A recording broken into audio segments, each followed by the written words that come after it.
तो चलते हैं। ओहो, कैसे ओवरटेक कर रहे हैं यार एक दूसरे को यार। यानी कि आप सामने देखोगे ये डाइवर्जन है, यहाँ से आप नैनीताल, भीमताल, कैचीधाम और अल्मोड़ा जा पाएंगे। तो ये गाइस मेनली जिम कॉर्बेट का बंगलो है। क्या क्या सामान यूज करते थे वो सभी कुछ मतलब इसमें रखा हुआ है। और ये घर जो है वो गाइस चूने और पत्थर से बनवाया गया था उस टाइम पे। भाई मैं ब्लॉग कर रहा था और यार ये मुझे यहीं पे मेरे बिल्कुल पैरों के पास से ही भागा यार ये। तो ये सेना में कैप्टन भी रहे थे, तो इनकी ये उस टाइम की फोटो है। और ये गाइस जिम कॉर्बेट के बचपन की फोटो है। और कहीं भी जाना है तो ये उनकी एक तरीके से सवारी होती थी मेरे ख्याल से। हमारी ऐतिहासिक धरोहर है जो बहुत ज्यादा हमें सेफ्टी से रखनी है। जिस गन से जिम कॉर्बेट शिकार करते थे ये वो अलमीरा है, ये गन की फोटो लगी हुई है।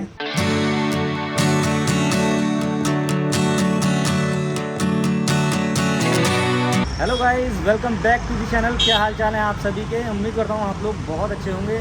गाइस आज का ब्लॉग स्टार्ट हो रहा है भाई हल्द्वानी के आवास विकास वाले रास्ते से। सामने हितेश भाई फ़ोन पे बात कर रहे हैं कि मुझे यहाँ पर वेट करना पड़ रहा है। हेलमेट ये रखा हुआ है अपना।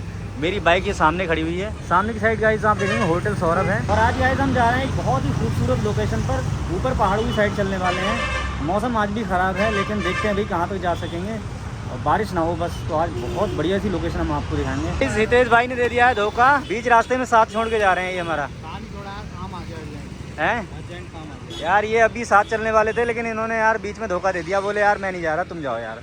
अब बताओ मुझे अकेले निकलना पड़ेगा यार। यार अच्छी बात नहीं हितेश भाई तुम्हारी यार। मैं भी तुम्हें मिल सकता हूँ जब तुम कहीं जाओ तो। आप मुझे कॉल कर लेना, फिर मैं एक काम करता हूँ आज रामनगर वाले रोड पे निकल जाता हूँ। फिर मैं कोटा बाग नहीं जाऊँगा यार, जंगल सुनसान जगह है यार वो। तो गाइस पहले तो हम जा रहे थे पहाड़ों में, बट अब पहाड़ों में जाना कैंसिल क्योंकि हितेश भाई नहीं जा रहे।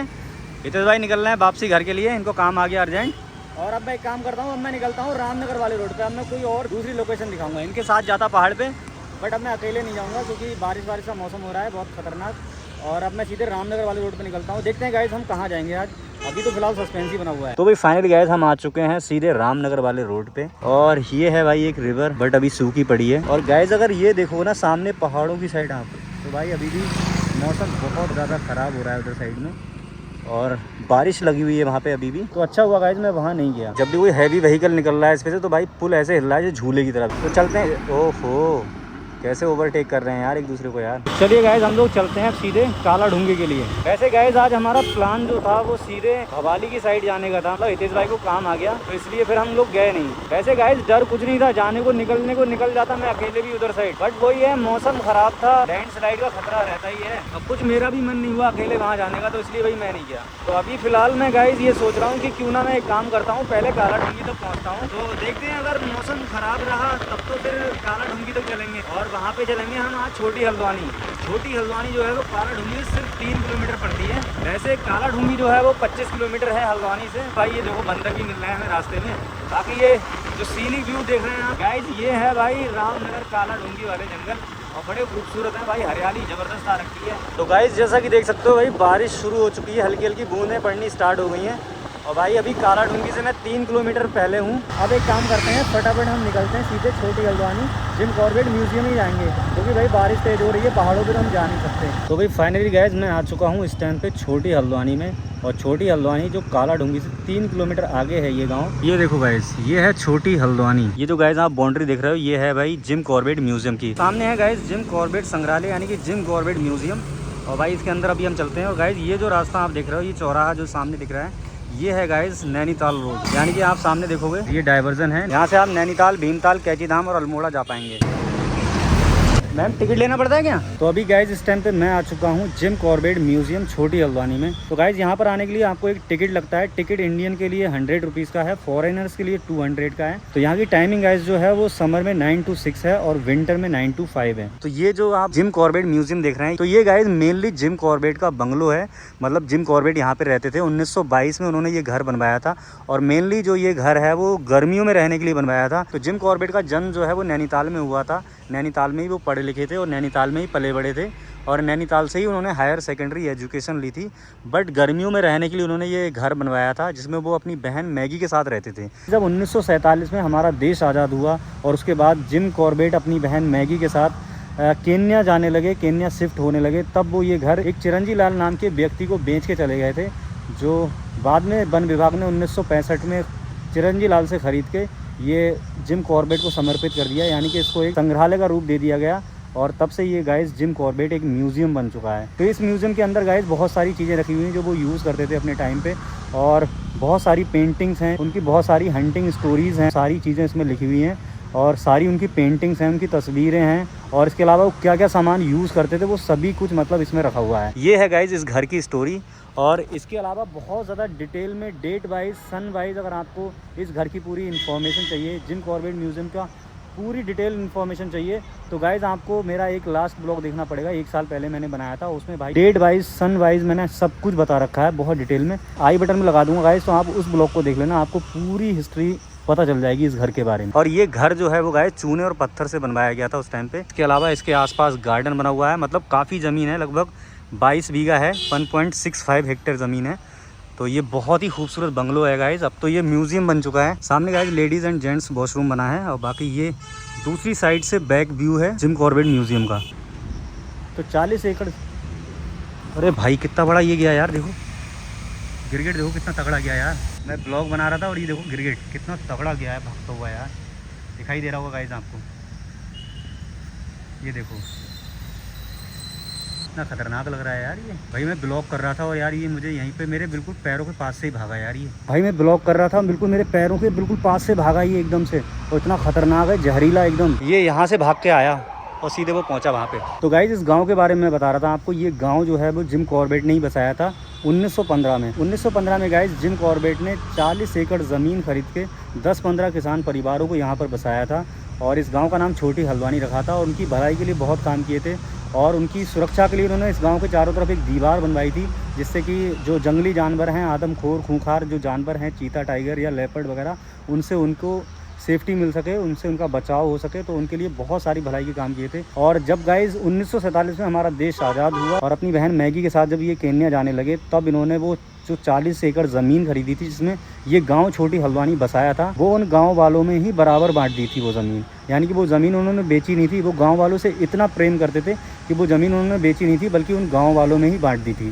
तो ये है गाइस छोटी हल्द्वानी गाँव की हिस्ट्री। एक काम करते हैं, अब इस घर के अंदर चलते हैं और देखते हैं इस घर में क्या क्या रखा हुआ है। सामने की साइड से एंटर होंगे गाइस। शूज़ गाइस यहाँ पर उतारने पड़ेंगे आपको, जैसा कि इन्होंने यहाँ पे लिख दिया है, प्लीज़ शूज़ हेयर।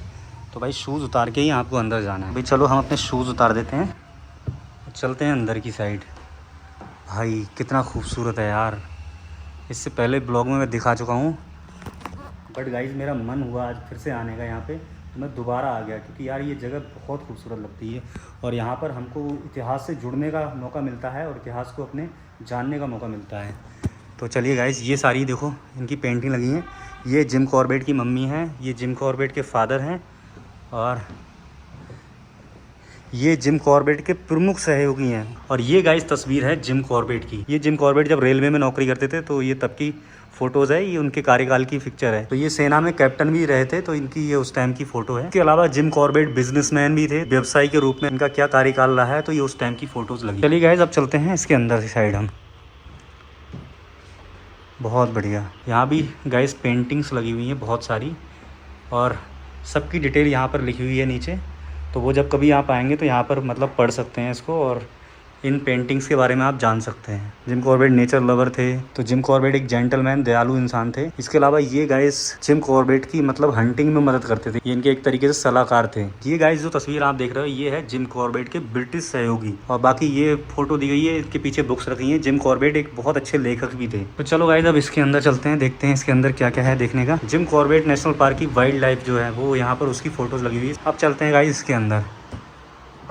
और गाइस ये जो फोटो लगी है सामने ना, ये जिम कॉर्बेट की एज ए यंग मैन की फोटो है, और ये गाइस जिम कॉर्बेट के बचपन की फोटो है। ये जिम कॉर्बेट है, और ये उनकी बहन मैगी है, और ये उनकी शायद मम्मी है, और ये शायद भाई है उनके। इसके अलावा गाइस ये देखो, इसमें बैठ के वो हंटिंग करते थे। अंग्रेजों का जमाना था, तो वो इसमें बैठ के मतलब घूमते थे जंगल वगैरह में, देखा होगा आपने, शायद शिकार वगैरह करते थे इस पे बैठ के। और कहीं भी जाना है तो ये उनकी एक तरीके से सवारी होती थी मेरे ख्याल से। और इसके अलावा उनकी कुछ चीज़ें यहाँ पर रखी हुई हैं जो उस टाइम पे जिम कॉर्बेट ने यूज़ की होंगी, जैसे कि साबुनदानी रखी है और बाकी ट्रे वगैरह रखी हैं, डिशेस वगैरह रखी हैं, प्लेट्स वगैरह रखी हैं। सामने ये देखो, ये डंडा है, ये कैप है जिम कॉर्बेट की। तो चलिए गाइस अब हम इसके अंदर चलते हैं और दिखाते हैं आपको इसके अंदर क्या क्या रखा है।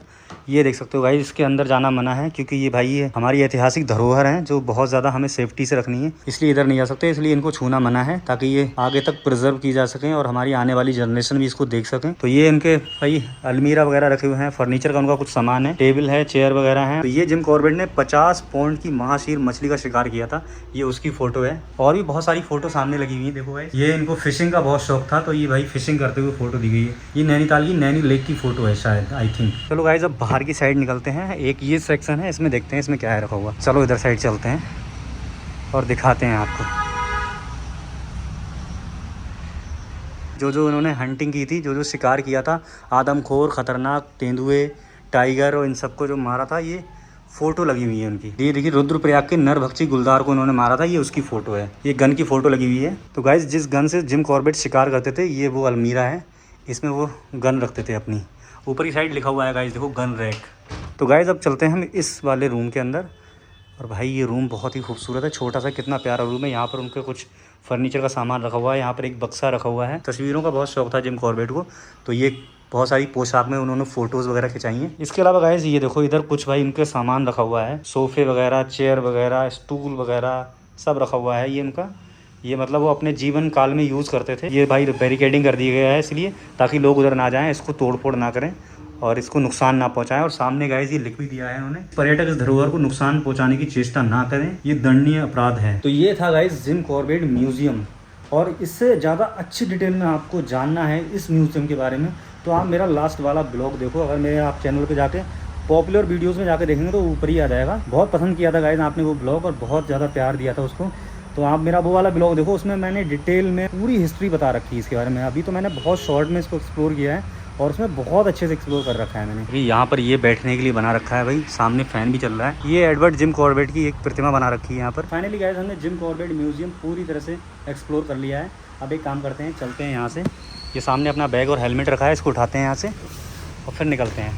अगर आगे कुछ दिखाने जैसा होगा तो वो मैं दिखाऊंगा। जिम कॉर्बेट का इतना योगदान है, यहाँ के लोगों की भलाई उन्होंने बहुत की थी। बहुत सारे आदमखोर खूंखार जानवरों से उनकी रक्षा की थी और उनके लिए सिंचाई की व्यवस्था की थी। मतलब उनके लिए बहुत योगदान है, इतना असीम योगदान है। इसीलिए उनके इतने असीम योगदान को देखते हुए गाइस रामनगर के अंदर सारी ही चीज़ें, मतलब जितनी भी आप टूरिस्ट प्लेस देखोगे, जिम कॉर्बेट फॉल हुआ, जिम कॉर्बेट म्यूजियम हुआ, जिम कॉर्बेट नेशनल पार्क हुआ, वो सब कुछ उन्हीं को समर्पित है। तो चलिए थोड़ा सा आगे की साइड चलता हूँ। ये कुछ बांस के पेड़ हैं यहाँ पे बने हुए, बड़े खूबसूरत लग रहे हैं। देखो गाइस ये जो सामने आप देख रहे हैं, ये है जिम कॉर्बेट के 2 वफादार कुत्तों की कब्र। यानी कि 2 कुत्ते थे जिम कॉर्बेट के, जिसका एक का नाम रॉबिन था, एक का नाम रोसीना था।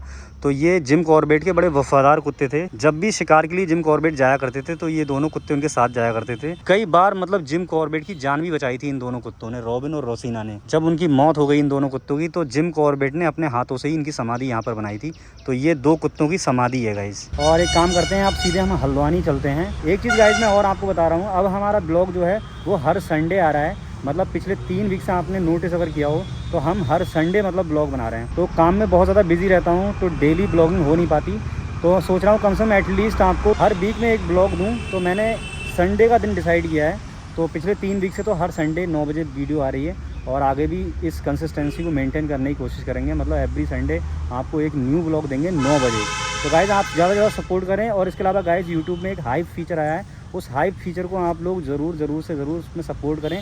और जब भी वीडियो आपके सामने आए तो कमेंट सेक्शन में हाइप फीचर आपको देखेगा, तो हाइप जरूर करें, उसमें मेरी वीडियो को अंक मिलेंगे, जिससे कि ज़्यादा से ज़्यादा मेरी वीडियो जो है वो होम फीड में आ सकेगी और चैनल के ग्रो होने के चांसेस ज़्यादा बढ़ सकेंगे। तो इसलिए गाइज़ आपसे हम्बल रिक्वेस्ट है कि आप वीडियो को हाइप भी करें साथ में। और ये हाइप जो है गाइज़ वो 7 डेज़ में आप 3 बार कर सकते हैं, यानी कि एक वीक में 3 बार आप एक ही वीडियो को हाइप कर सकते हैं। तो ज़्यादा से ज़्यादा कोशिश करें आप गाइज़, एक हफ्ते में 3 बार तो हाइप कर ही दें, जिससे कि हमारी वीडियो को सपोर्ट मिलेगा। आपका सपोर्ट चाहिए गाइज़। तो अभी गाइज़ इस टाइम पे मैं जिम कॉर्बेट म्यूजियम से बाहर निकल के आ गया हूँ।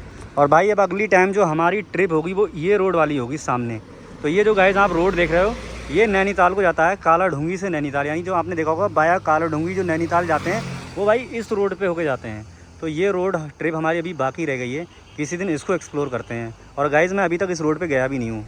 मतलब नैनीताल में जब भी जाता हूँ तो हल्द्वानी से नैनीताल जाता हूँ, बट इधर वाले रोड से कभी नहीं गया हूँ, तो इधर साइड कैसे नज़ारे पड़ते हैं वो कभी चलेंगे तब देखेंगे इधर साइड से। तो नेक्स्ट टाइम हो सकता है गाइज़ बहुत जल्दी इधर साइड का ब्लॉग आएगा हमारा। तो गाइज़ अब निकलते हैं हम सीधे हल्द्वानी, और ये काम करते हैं, इस ब्लॉग को यहीं ख़त्म करते हैं। कैसा लगा आपको ये ब्लॉग ज़रूर बताना। मतलब जिम कॉर्बेट म्यूज़ियम में दोबारा से इसीलिए आया क्योंकि इसको एक्सप्लोर करना था, और यहाँ पे आके भाई हिस्ट्री जो है ना वो ताज़ा हो जाती है दोबारा से, मतलब देख के बड़ा अच्छा लगता है ऐसी जगहों को गाइस। तो इसलिए मैं यहाँ पे आ गया। तो एक काम करते हैं, ब्लॉग को करते हैं यहीं पे ख़त्म। कैसा लगा ब्लॉग आपको ज़रूर बताइए कमेंट करके। जल्दी किसी और न्यू ब्लॉग में आपसे फिर मिलेंगे, तब तक अपना ख्याल रखिए। Thank you so much, bye guys.